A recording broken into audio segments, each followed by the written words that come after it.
We know that in our computer, normally in your keyboard, if you press this shift key and this 7 key after opening the word, so we can create this hand symbol, or we can create this symbol using that method. So in today's video we show you how to create this symbol using a word shortcut. For doing this, after opening your Microsoft Word, for creating this symbol, you must simply type in your keyboard 0026. Okay, type like this 0026.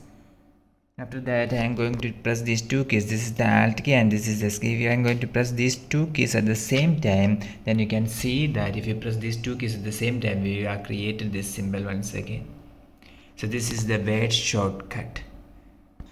Hope this video helps you. For more videos, you can subscribe and stay with Engineers Online. Thank you.